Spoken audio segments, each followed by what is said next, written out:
पूछते हैं वो कि गालिब कौन है, कोई बतलाओ कि हम बतलाएं क्या।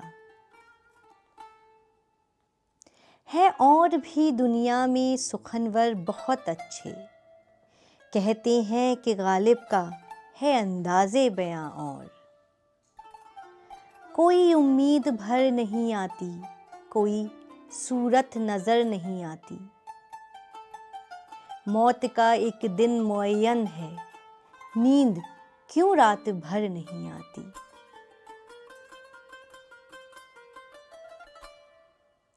रहिए अब ऐसी जगह चलकर जहां कोई ना हो, हम सुखन कोई ना हो और हम ज़बां कोई ना हो। मेहरबान हो के बुला लो मुझे चाहे जिस वक्त,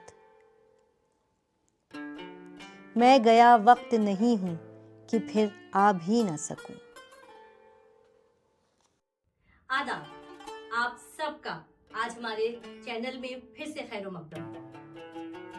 जैसे कि आप सब ने अभी मेरी आवाज में मिर्जा गालिब का एक शेर सुना होगा, जहां मिर्जा गालिब कहते हैं कि मेहरबान होके बुला लो मुझे चाहे जिस वक्त, मेहरबान होके बुला लो मुझे चाहे जिस वक्त, मैं गया वक्त नहीं हूं कि फिर आ भी ना सके। तो आज की हमारी महफिल जनाब मिर्जा गालिब के नाम है। मिर्जा गालिब एक ऐसे शायर हैं जो उर्दू के शहंशाह माने जाते हैं। जावेद अख्तर साहब कहते हैं कि गालिब की शायरी एक फेल्ट थॉट है जो हमारा दिल भी कबूल करता है और हमारा दिमाग भी। वो आगे कहते हैं कि गालिब की शायरी में लॉजिक, फार साइटेडनेस, एनालिसिस और साथ में इमोशंस या जज्बात की नरमी भी है। He was a great thinker with emotions and passion. आज मिर्जा गालिब की बर्थ एनिवर्सरी पे मेरे साथ जुड़े हैं गुलजार साहब और मोहित साहब। तो गुलजार साहब, मैं आज आपसे ये पूछना चाहती हूँ कि मिर्जा गालिब कौन है? सवाल मिर्जा गालिब कौन है अपने आप में वैसे तो बहुत सीधा सवाल है, क्योंकि गालिब को हर एक इंसान जानता है, लेकिन ये अपने आप में बहुत मुश्किल सवाल भी है कि गालिब को हम कितना जानते हैं।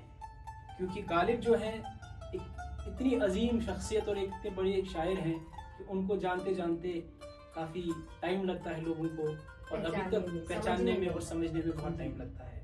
गालिब खुद कहते हैं कि पूछते हैं वो कि गालिब कौन है। देखिए एटीट्यूड देखिए गालिब का यहाँ, कि पूछते हैं वो कि गालिब कौन है, कोई बतलाओ हम बतलाएं क्या।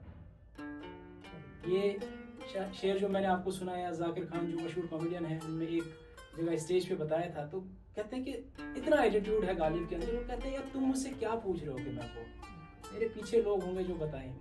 तो ये गालिब को अपनी अजमत का, अपनी बड़ाई का एहसास था। तो वो एक और जगह कहते हैं कि रेख्ता के तुम ही उस्ताद नहीं हो गालिब, रेख्ता के तुम ही उस्ताद नहीं हो गालिब, कहते हैं अगले ज़माने में कोई मीर भी था।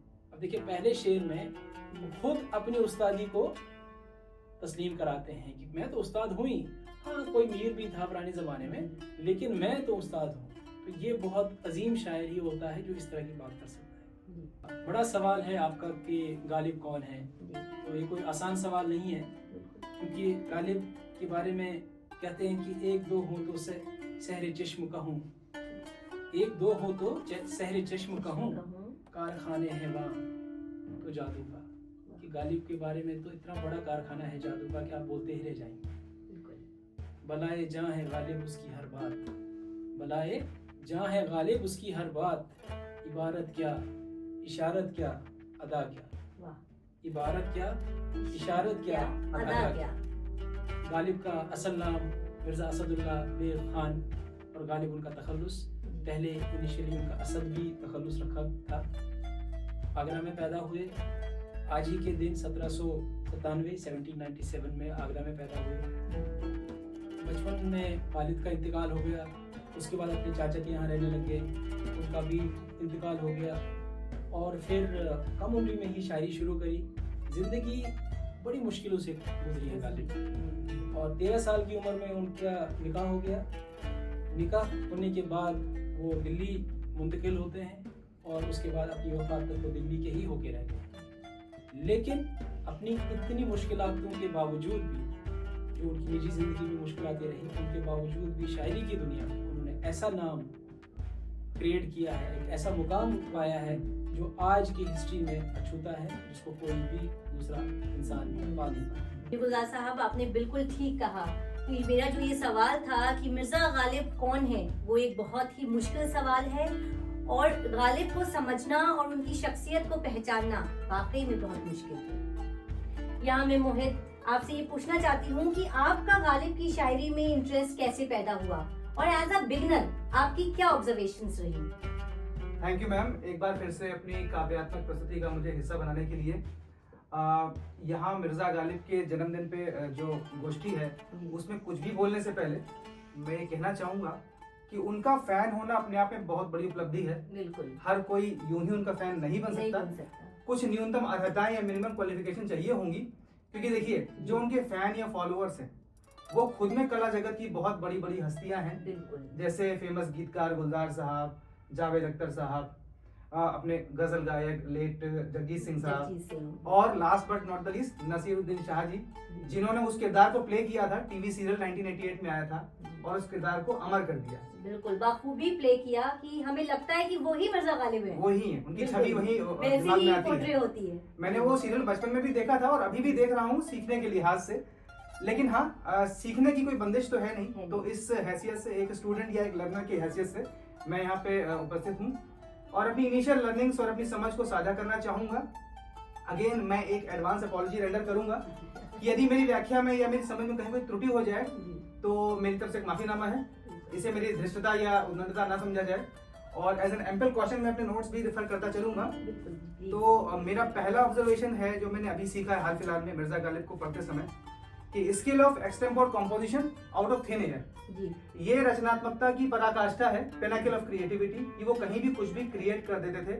वो एक एपिसोड शायद हम सबने देखा ही होगा कि वो ज़ौक, जो उनके राइवल थे, जो रॉयल कवि थे, जो राष्ट्र कवि का दर्जा प्राप्त थे, उनको जवाब देते हुए अपनी एक फक्ति को जस्टिफाई करने के लिए उन्होंने वहीं रॉयल कोर्ट में देन एंड देयर 12-15 लाइन का एक शेर रच दिया था। ही वॉज प्रिटेंडिंग कि he was reading from a blank paper, I guess. और वो शेर था जो हम सबको याद होगा, तो ये बहुत फेवरेट शेर है।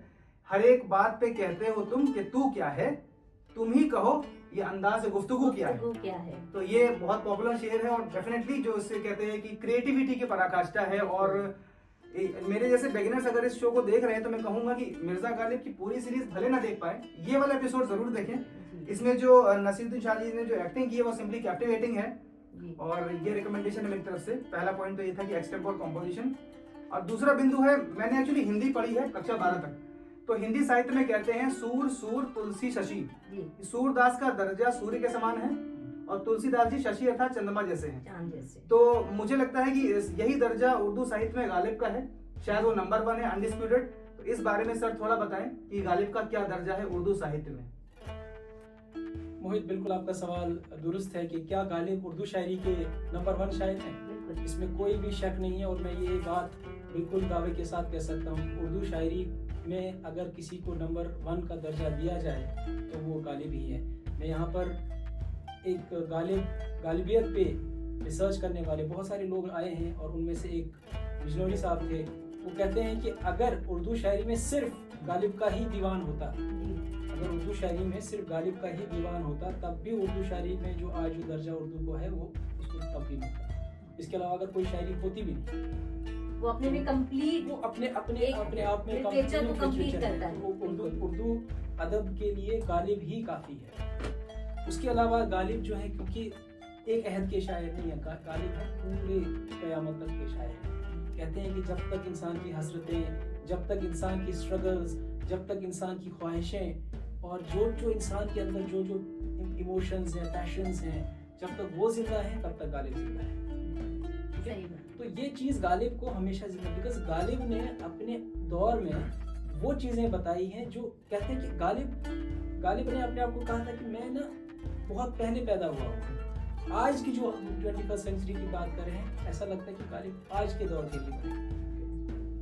तो यहाँ पर मैं गालिब की कुछ इम्पोर्टेंट जो है एस्पेक्ट्स उनकी शायरी के जो आपके सामने पेश करूंगा, जिससे आपको ये पता चलेगा कि गालिब किस तरह के शायर हैं। गालिब खुद कहते हैं कि आते हैं गैब से मज़ामीन ख्याल में, आते हैं गैब से मज़ामीन ख्याल में, गालिब सिरे खामे नवाए सरोश है।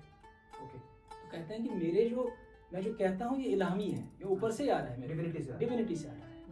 गालिब खुद कहते हैं कि हैं और भी दुनिया में सुखनवर बहुत अच्छे हैं, और भी दुनिया में सुखनवर बहुत अच्छे, कहते हैं कि गालिब का है अंदाज़े बयां। देखिए ये बात गालिब ही कह सकता है, अपने बारे में ही कहता है, असर्टिवनेस है। यस, गालिब जो है एक और एस्पेक्ट में यहाँ ऐड करूँगा कि गालिब को समझने के लिए गोपीचंद नारक साहब ने एक किताब अभी लिखी है जो आपके सामने है। उन्होंने गालिब को और जो बुद्धिज्म की फिलॉसफी है शून्यता, नागार्जुन का जो कंसेप्ट है उसको एक थॉट, तो उसके साथ जोड़ने की कोशिश करी है। इसके बारे में हम किसी और एपिसोड में बात करेंगे क्योंकि अपने आप में बहुत वसी टॉपिक है, तो कभी और इसके ऊपर। गालिब की जो दुनियावी जिंदगी है और उसमें वो चाहे मोमिन थे या पारसा थे या एक गुनहगार थे, शिया थे, सुन्नी थे, किसी प्रकार से थे, उसमें तो उनको कोई अलग मुकाम में, लेकिन जब वो शायरी करते हैं तो कहते हैं कि दामन निचोड़ दें तो फरिश्ते वजू करें। कि भाई इतनी जबरदस्त शायरी, पर्सनल लाइफ में वो जो भी उनका कैरेक्टर रहा हो या जिस भी उसको एक अपार्ट फ्रॉम, लेकिन जब तख्लीकी काम कर रहे हैं, जब वो अपनी पोइट्री लिख रहे हैं, कहते हैं कि दामन निचोड़ दें तो फरिश्ते वजू करें। ये गालिब कहते हैं कि जबकि तुझ बिन कुछ नहीं मौजूद। देखिए फलसफियाना उनकी जो शायरी है, जबकि तुझ बिन कुछ नहीं मौजूद, फिर ये हंगामा है खुदा क्या है। गालिब का कहते हैं कि उनका जो क्वेश्चनिंग थी वो सीधे खुदा से, तो खुदा से कह रहे हैं कि जबकि तुझ बिन कुछ नहीं है तो फिर ये हंगामा है खुदा क्या है। आगे गालिब जो है कहते हैं कि हम कहाँ के दाना, कि यहाँ पर भी वो जो एलिमेंट ऑफ सेल्फ असर्टिवनेस जिसको आप कहते हैं, सेल्फ आपके अंदर अपने आप को जो है बड़े लेवल पे आप समझते हैं। कहते हैं कि हम कहाँ के दाना थे किस हुनर में यकता थे, हम कहाँ के दाना थे किस हुनर में यकता थे, बेसबब हुआ गालिब दुश्मन आसमां अपना, बेसबब हुआ गालिब दुश्मन आसमां अपना। गालिब रंज से खोबर थे, गालिब रंज, क्योंकि इतनी मुश्किलें जिंदगी में पड़ी। कहते हैं कि रंज से खोबर हो इंसान तो मिट जाता है रंज। जब आपकी जो गम है वो इस लेवल तक पहुंच जाए तो वो फिर गम ही लगने लगता है कि रंज से खोगर हो इंसान तो मिट जाता है रंज, मुश्किलें मुझ पर पड़ी इतनी कि आसान हो गई। गालिब वली थे और बादाख्वार भी थे। वो तो गालिब खुद कहते हैं गालिब एक शेर में, गालिब खुद कहते हैं ये मसाइल तसव्वुफ ये तेरा बयान गालिब, ये मसाइल तसव्वुफ ये तेरा बयान गालिब, तुझे हम वली समझते जो न बादाख्वार होता। तो कहते हैं कि तुझे हम वली समझते जो न बादाख्वार होता। और एक एटीट्यूड देखिए यहाँ पे, हुआ है शेख का मुसाहिर फिर हेतराता, जो आप अभी एपिसोड की बात कर रहे हैं, ज़ौक़ को कहते हैं, हुआ है शेख का मुसाहिर फिर हेतराता, फिर यहाँ रोक दिया था, फिर आगे उसको कंप्लीट किया, तो वगरना शहर में गालिब की आबरू इनकी फक्ती थी, इनकी फक्ती थी। पहला तो स्टेंजा वही बोला था जो उनके सामने जब वो उनकी पालकी वहाँ से गुजर रही थी, उसके बाद ये दूसरा वाला पार्ट बाद में किया है कवर अप करने के। तो गालिब के सामने कहते हैं कि दुनिया बाज़िचे इत्फाल, इट वाज अ प्लेग्राउंड और फॉर किड्स। कहते हैं कि बाज़िचे इत्फाल है दुनिया मेरे आगे, बाज़िचे इत्फाल है दुनिया मेरे आगे, होता है शब व रोज़ तमाशा मेरे आगे। तो इसका मतलब ये है कि जिंदगी का कोई भी पहलू हो, जिंदगी का कोई भी एस्पेक्ट हो, ऐसा नहीं है कि जहाँ गालिब ने उसको छुआ नहीं है। मैं यहाँ पर उर्दू के एक मारूफ क्रिटिक शम्सुर रहमान फारूकी साहब का एक उनको कोट करना चाहूँगा। वो कहते हैं कि उस आदमी ब्रैकेट में गालिब, उस आदमी की हम क्या बात करें, उस आदमी की हम क्या बात करें, उसको जहाँ से आप उठाओ, जिस पहलू से देखो, जहाँ जिस कोने को उठाओ, कोई ना कोई नया पहलू निकलता है। यहाँ मैं आपसे एक और सवाल पूछना चाहती हूँ गुलजार साहब कि गालिब की पोइट्री को हम कौन कौन सी कैटेगरी में डाल सकते हैं? देखिए गालिब क्योंकि उनका जो डायमेंशंस हैं, उनकी जो कैनवस है शायरी का वो बहुत बड़ा है, तो उसको बहुत मुश्किल है कि उसको हम कैटेगराइज कर सकें, लेकिन फिर भी मैं कोशिश करूँगा। मैंने वैसे अपनी जो गालिब की जो किताब है नजीब रंग साहब ने लिखी है, उसमें मैंने कैटेगराइजेशन करने की कोशिश करी है और अलग अलग शेर को मैंने लिखा है कि वो किस किस टाइप का शेर है, वो उसके बारे में भी कभी और बात करेंगे। लेकिन मेजर कैटेगरीज जो हैं, क्योंकि गालिब गज़ल के शायर थे तो इश्क और मोहब्बत की शायरी, तो गालिब कहते हैं कि दिल ही तो है न संग व खिश्त, दर्द से भरना आए क्यों। दिल ही तो है न संग व खिश्त, दर्द से भरना आए क्यों। रोएंगे हम हजार बार, कोई हमें सताए क्यों। गालिब फलसफियाना शायर थे। गालिब के अंदर शायरी में फिलॉसफी थी। वो कहते हैं कि न था कुछ तो खुदा था, न होता कुछ तो खुदा होता। न था कुछ तो खुदा था, न होता कुछ तो खुदा होता। डुबोया मुझको होने ने, न होता मैं तो क्या होता। बड़ा क्वेश्चन, एक मेजर क्वेश्चन है कि अगर मैं ही ना होता तो क्या होता, तो क्या होता। तो गालिब एक और कैटेगरी गम और अलम, जिसको कहते हैं कि गम की शायरी है, क्योंकि उनके दर्द जो बाद में हमने जॉन एलिया की शायरी में भी झलकता है। कहते हैं कि कैद व हयात व बंद व गम असल में दोनों एक हैं। कैद व हयात व बंद व गम असल में दोनों एक हैं। मौत से पहले आदमी गम से नजात पाए। मौत से पहले, ये फिर वही बुद्धिज्म की तरफ लेके जा रहा हूँ इसको, उसकी तरफ इशारा है। गालिब तसव्वुफ और रूहानियत के शायर थे, स्पिरिचुअलिटी, सूफीज्म। कहते हैं कि बस की दुश्वार है हर काम का आसान होना, बस की दुश्वार है हर काम का आसान होना, आदमी को भी मयसर नहीं है इंसान होना। इसके अलावा भी गालिब के अंदर तंज़ व मज़ा, गालिब की शायरी में खुद शनासी, खुद कलामी, जिंदगी और वक्त की नापायदारी और बहुत सारे ऐसे जो एस्पेक्ट्स हैं जो इंडिविजुअल ह्यूमन लाइफ के हैं, वो गालिब की शायरी में मिलते हैं, जो उनकी शायरी को लाजवाब बनाते हैं। यहाँ मोहित, मैं आपसे एक सवाल पूछना चाहूंगी और कि गालिब की शायरी के आपके और क्या क्या टेकअवेज हैं, आप हमारे व्यूअर्स को प्लीज बताएं। मैम, एज अ बिगिनर जो बात मुझे सबसे अच्छी लगती है, Ghalib was master of humour and timing. एक तंजिया, चुटीलापन और हाजिर जवाबी, वाक पटुता जिसे कहते हैं। इस संदर्भ में मैंने 2 कहानियां पढ़ी हैं।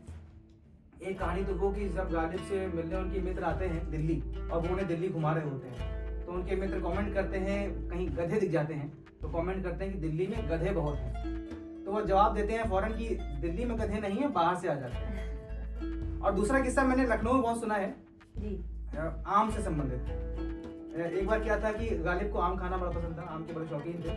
तो उनके मित्र ने के सामने आम खाने का कुछ चल रहा था, तो आम फेंका कहीं और एक गधा बगल में था, उसने आम नहीं खाया। तो उनके मित्र ने कमेंट किया कि देखो मियाँ, गधे भी आम नहीं खाते। तो गालिब ने तपाक से उत्तर दिया, मियाँ गधे ही आम नहीं खाते। अब क्योंकि लखनऊ में आम खाने का बड़ा कल्चर है, इसलिए जो मैं बचपन से सुनते आया हूँ, तो यहाँ से मैं गालिब का जो सेंस ऑफ ह्यूमर है, टाइमिंग है, उसको पता। All mango lovers can relate. We proudly say कि गालिब आम खाते थे। मलिहाबादी दशहरे की बात आती है तो ये बातें चलती हैं उस महफिल में। तो ये उनका सेंस ऑफ ह्यूमर था, उनकी टाइमिंग थी। और आजकल जो हम बिलो द बेल्ट ह्यूमर का फैशन देख रहे हैं स्टैंड अप कॉमेडी में, तो उसकी जड़ें कितनी प्राचीन है हमें पता लगता है। यहाँ मैं आगे कहना चाहूंगा कि साहित्य जहाँ एक और हमारे संवाद को सेंस ऑफ ह्यूमर से सुसज्जित करता है, वहीं दूसरी ओर उसको लॉजिकल सपोर्ट देता है। तो यहाँ पे मैं कई जो इंजीनियर्स भी इस वीडियो को देख रहे हो, जो मेरे जैसे इंजीनियर्स और बिगिनर्स हैं, साहित्य जरूर पढ़ें। There is a good reason to read literature, और उसकी तरफ आकर्षित होने के बड़े कारण है। अगला बिंदु है इनकी शायरी में जो मैंने समझा है थोड़ा बहुत, glorification of pain and celebration of agony, पीड़ा और वेदना का महिमा मंडन, इनका एक प्रसिद्ध शेर है।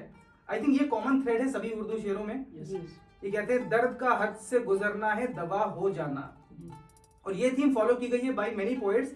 जैसे जॉन एलिया साहब कहते हैं, चारा साजों की चारा साजी से दर्द बदनाम तो नहीं होगा।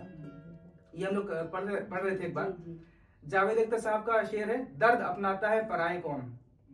और एक सुपरहिट मूवी थी रॉकस्टार, मैंने देखी है, कई लोगों ने देखी है। The movie is all about celebration of agony. और एक बिंदु निकल के आता है जो मुझे बहुत बड़ा एक लर्निंग पॉइंट है, वोकैबुलरी, शब्दकोश, वोकैबुलरी बिल्डिंग। ये मेरी हॉबी है, ये मैंने यूपीएससी में भी डिक्लेयर की थी। जहां तक उर्दू शब्दकोश का सवाल है, तो लखनऊ का होने की वजह से मुझे थोड़ा सा इनिशियल एडवांटेज है, क्योंकि वहाँ की भाषा में हिंदी, उर्दू और अब आजकल इंग्लिश का बड़ा सुंदर सम्मिश्रण है। तो गालिब की शायरी से मैंने कई अच्छे शब्द सीखे हैं जो फ्लैश कार्ड्स बना के मैं याद भी करता हूँ। कुछ एग्जाम्पल के तौर पे मैं यहाँ पे बताना चाहूंगा। एक सुंदर शब्द है बाजी चाय अतफाल, अभी आपने बोला, इसका अर्थ है प्ले ग्राउंड फॉर किड्स, बच्चों का क्रीड़ांगन। दूसरा है सुखनवर, स्टोरी टेलर या poet, and this is an emerging career field nowadays. हम लोग स्टोरी टेलर्स के बारे में पढ़ते हैं, देखते हैं यूट्यूब पे बहुत सारे स्टोरी टेलर्स हैं। और फिल्म तमाशा जो इस विषय पे थी शायद, इसी पे बनाई गई। सुखनवर इज स्टोरी टेलर। जी। तीसरा शब्द है मुसाहिब, विच मीन्स क्लोज एसोसिएट और सम वीआईपी।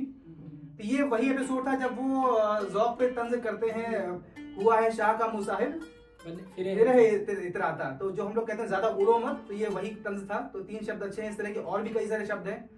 और इन द एंड मेरे मन में एक जिज्ञासा उठती है जो एक नेचुरल है कि गालिब के गुरु कौन थे, वो कौन थे जिनसे उन्होंने सीखा या जिनसे वो इंस्पायर होते थे, क्योंकि हम जानते हैं गुरु बिना ज्ञान कहाँ। तो इस पर सर थोड़ा सा हमें बताएं। मोहित, आपने जो सवाल पूछा कि गालिब के गुरु कौन थे, तो गालिब अपने दौर में तो कोई ऐसा कोई शख्स नहीं था जिसको हम कहें कि गालिब उनसे मुतासिर हुए या गालिब ने अपनी शायरी से इस्लाह उनसे ली। लेकिन उनसे पहले दौर के एक मशहूर फारसी शायर थे अब्दुल कादिर बेदिल, जिनको बेदिल दहलवी भी कहते हैं, जो पटना अजीमाबाद में पैदा हुए और उनको बंगाली लैंग्वेज अच्छी आती थी। और वो बाद में उनको संस्कृत, अरबिक, पर्शियन, उर्दू जो है ये लैंग्वेजेस भी उन्होंने सीखी और उन्होंने फारसी में शायरी करी और बहुत ज़्यादा शायरी करी है। तो उनसे जो है मुतासिर हुए हैं गालिब, और इसका एतराफ़ भी करते हैं गालिब। अपने एक जगह कहते हैं कि तर्ज बेदिल में रेखता कहना असदुल्लाह खान कयामत है, क्योंकि बेदिल की जो शायरी है वो बड़ी पेचीदा, बड़ी फलसफियाना, तो उस तर्ज पे शायरी करना कहते हैं कि बड़ी कयाम रेखता में, वो फारसी में लिखते थे। और यहाँ पर एक और बात मैं ऐड करूँ कि गालिब ने जो ईरान के जो फारसी शायर थे, शेख सादी, शिराजी, जामी, उनका जिक्र नहीं किया अपनी शायरी में। उन्होंने उन शायरों का जिक्र किया जो हिंदुस्तान में रहे और हिंदुस्तान की फारसी शायरी वाले लोग थे उनसे पहले।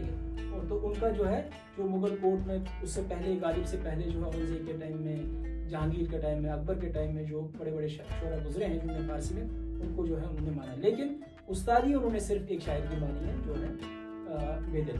तो वो उनके, हम उस पर्टिकुलर टाइम में नहीं थे, लेकिन ही वाज जब much before that, was in the period of Aurangzeb के पीरियड के। उनके समकालीन नहीं थे? नहीं, उनके समकालीन नहीं थे, उनके टाइम के नहीं थे। ये ऐसा नहीं कि उनका कभी कोई इंटरेक्शन हुआ हो कि कभी उन्होंने अपने दीवान उनको दिखाई हो या वो इस्लाह करते, ऐसी कोई बात नहीं। ये फैक्ट शायद कॉमनली ना पता हो। क्योंकि यहाँ पर बेदिल का जिक्र हुआ तो मैं एक और कंसेप्ट आपको बता दूं, शायद आपने नहीं सुना होगा, सबके हिंदी। जो फारसी सबके हिंदी, वो फारसी शायरी को हिंदी तर्ज हिंदी के उसमें लिखना, कुछ उसको बेदिल ने काफ़ी पॉपुलराइज किया और गालिब ने अपनी शायरी में उसका जो असर देखा गया और गालिब की शायरी में उस तरह की चीज़ें देखी गई हैं। मैं यहाँ पर एक पैसेज पढ़ूंगा जो ये जो किताब है अलामा शिबली नोमानी, उन्होंने शुराए अजम, ये 5 वॉल्यूम्स की किताब है, उसमें उन्होंने पर्शियन पोइट्री का एक पूरा खाका खींचा है। उसमें एक जगह वो लिखते हैं जो मैं रेफ़र करूंगा, जो गोपीचंद नारंग साहब की किताब है, उसमें उन्होंने उसको कोट किया है। कहते हैं कि इस मौके पर एक अजीब नुक्ता ख्याल दिलाने के काबिल है, यानी ये कि फ़ारसी शायरी ने हिंदुस्तान में आकर जो लताफत पैदा की, ईरान में उसको नसीब नहीं हुई। चूँकि बज़ाहिर ये निहायत ताज्जुब अंगेज़ बात है, इसलिए हम किसी कदर तफसील से इसको जहन नशीन करना चाहते हैं। खूब गौर करके देखो, हिंदुस्तान की आबो हवा में यह खासियत है कि जो चीज़ यहाँ बाहर से आती है, चंद रोज़ के बाद उसमें ऐसी मौजूनी और लताफत आ जाती है कि खुद उसके वतन में न थी। कश्मीरी, तुर्क, ईरानी, हर एक के हुस्न में कुछ न कुछ नामौजूनी होती है। यही कौमें जब 1-2 पुश्त हिंदुस्तान में रह जाती हैं तो उनका चेहरा मेहरा, हाथ पाँव, ढेल डोल, कदो कामत, रंग रूप, तर्श कर और निखर कर अजीब जादूनुमा बन जाता है। आगे लिखते हैं कि इसी तरह और चीज़ों को लो, हिंदुस्तानी खाने मसलन कोरमा, कलिया, पुलाव वगैरह ईरान से आए हैं, लेकिन इन्हीं खानों में हिंदुस्तानी रकाबदारों ने जो मज़े और रंग व बू पैदा किया, ईरान को नसीब नहीं। खमख्वाब और मस्जर ईरान से आए थे, लेकिन बनारस के खमख्वाब और मस्जर से उनको क्या निस्बत। ताजगंज की सी एक इमारत ईरान में नहीं मिल सकती। बयानिया यही फ़र्क शायरी में है। गुलजार साहब, यहाँ आपने बहुत अच्छा नुक्ता उठाया कि जो भी चीज़ बाहर से हिंदुस्तान आती है वो यहाँ के रंग में रंग जाती है और खूबसूरत हो जाती है। इसी पे मैं आपसे ये सवाल पूछना चाहती हूँ कि आप ये बताएं कि मिर्जा गालिब शायरी के अलावा भी कुछ और भी लिखते थे क्या? देखिए, शायरी तो आपको हमने डिस्कस कर लिया कि शायरी में तो कोई शक नहीं है कि वो बहुत बड़े शायर थे, लेकिन मिर्ज़ा गालिब जो है प्रोज बहुत अच्छा लिखते थे। अब उनका प्रोज का ऐसा कोई बुक तो है नहीं कि हम कहें कि उन्होंने कोई नॉवल लिखी है या इस तरह से, लेकिन उनकी प्रोज हम उनके खतूत से हमें पता चलती है, जो उन्होंने लेटर्स लिखी हैं। और कहते हैं कि उनके लेटर्स में जो प्रोज जिस क्वालिटी का लिखा गया है वो उर्दू अदब के प्रोज में एक संग मील की हैसियत रखता है, अपने आप में एक माइलस्टोन है। और ये एक और बात चीज सबको नहीं पता है। एग्जैक्टली, इसके अलावा एक और चीज मैं यहाँ पर बताऊं कि उन्होंने फारसी में 1857 की जो लड़ाई हुई थी, क्योंकि वो दिल्ली में उस टाइम थे और उस पूरे मंजर को उन्होंने अपनी आंखों से देखा, उसकी वजह से उनकी जिंदगी में कितनी तकलीफें भी आई, तो उन्होंने एक मैं क्या उसको बोलूं, एक दस्तावेज लिखी दस्तंबू के नाम से, जो उसी पीरियड 1857 से 1858 के बीच में लिखी गई है। It's a small, it's not a book, you can say it's a reference document जो उन्होंने उस टाइम लिखा। और उसमें उनने पूरी जो है 1857 की लड़ाई में बागियों का क्या रवैया रहा, अंग्रेजों के जुल्म के बारे में हिस्टोरिकल अकाउंट दिया, शहर किस तरह से बर्बाद हुआ, उस सारे को। और मैं तो ये कहता हूँ कि जिस तरह से वो छोटा सा रेफरेंस मटेरियल यूज किया गया हिस्ट्री के लिए, मैं कहता हूँ कि शायद गालिब जो है बहुत अच्छे तारीख साज हो सकते थे, हिस्टोरियन भी हो सकते थे, क्योंकि उन्होंने जिस तरह से दिल्ली की बर्बादी को बयान किया है, तो हिस्टोरिकल अकाउंट जो उनका है, तो गालिब इसका मतलब ये है कि शायर तो थे ही, उसके अलावा उनकी नसर ऑब्जर्वेशंस उनकी बहुत अच्छे और थे। उनका नसर जो हमें उनके लेटर्स के थ्रू और उसके जो है एक जो मैंने बताया आपको एक रेफरेंस डॉक्यूमेंट जिसको दस्तंबू के नाम से, गालिब का एक मशहूर खत है, उससे आपको पता चलेगा किस तरह से लिखते हैं। एक लाइन में उससे पेश करूंगा, कहते हैं कि चिराग गुल है, दिल अफसुर्दा है, दिल्ली वीरान है और जिंदगी बेमाने हो गई है।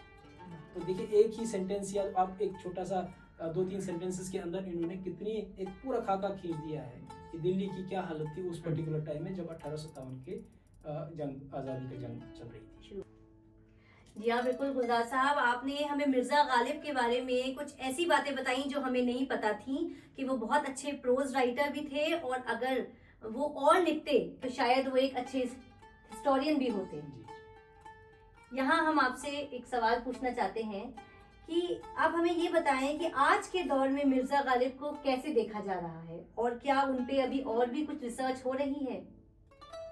अब मेरा भी एक क्वेश्चन है इसी संदर्भ में कि अगर कोई बिगिनर है जैसे मेरे जैसा जो लिटरेचर में गालिब को पढ़ना चाहता है, तो उसके लिए रेफरेंस पॉइंट्स क्या होंगे, कुछ बिब्लियोग्राफी, कुछ अच्छे वीडियोस या मूवीज या बुक्स के बारे में आप प्लीज बताएं। आप दोनों का सवाल जो है कि गालिब आज के दौर में उनके ऊपर क्या रिसर्च हो रही है और क्या बिब्लियोग्राफी है या उनको गालिब को समझने के लिए, तो मैं यहाँ बता दूं कि गालिब अपने आप में एक बहुत बड़ा सब्जेक्ट है, गालिबियत जिसको कहते हैं, द स्टडी ऑफ गालिब।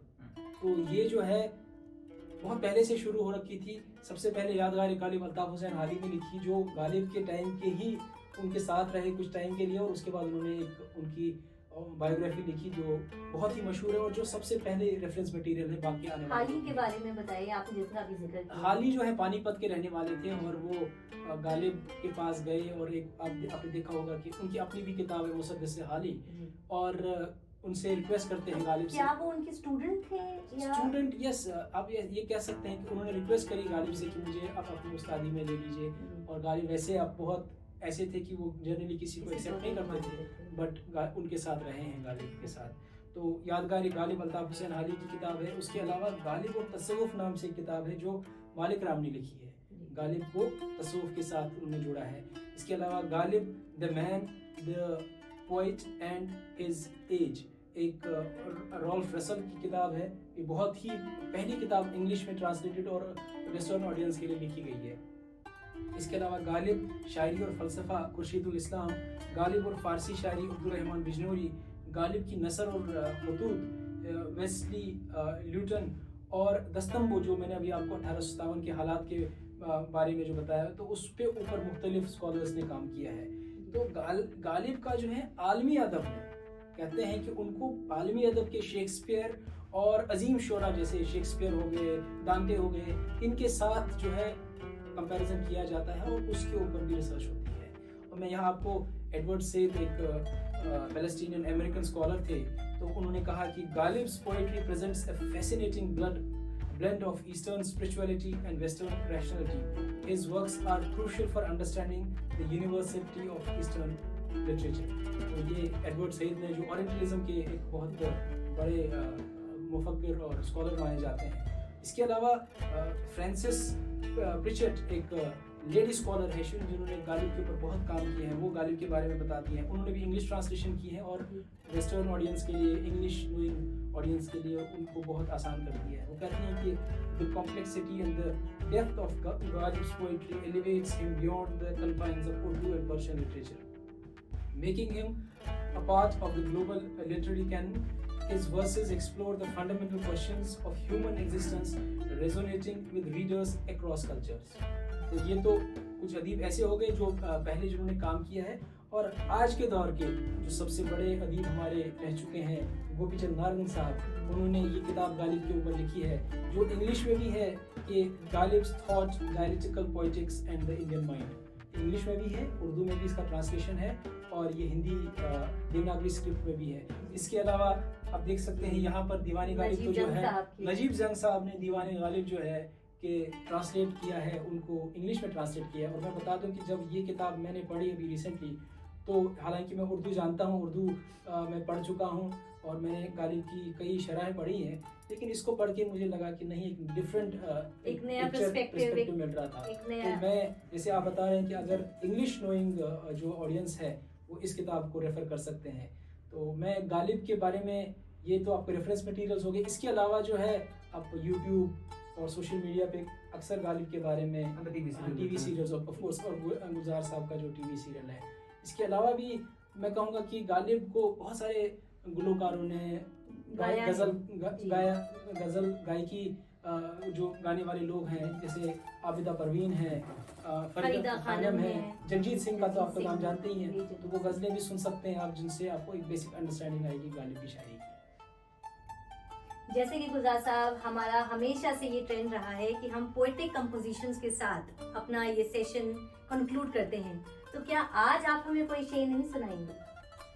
देखिए, मैं आज गालिब के दिन पे कोई शेर कहना मेरे लिए, मैं कहता हूँ कि ये बड़ी गुस्ताखी होगी, तो मैं ये गुस्ताखी नहीं कर सकता हूँ आज के दिन कि मैं गालिब जैसे बड़े शायर के दिन पे कोई अपना शेर कह सकूँ, तो मैं माजरत चाहूँगा आज के दिन. आज की गुफ्तगू में हमने गालिब की जिंदगी, शायरी और उनके असरात के बारे में बहुत कुछ जाना है. गालिब की शायरी की खूबसूरती ये है कि वो हर दौर में हर शख्स के लिए रेलेवेंट है. मिर्जा गालिब की शायरी और बातें तो कभी भी खत्म नहीं हो सकती हैं. वो एक ऐसा शमा है जो हमेशा रोशन रहेगा.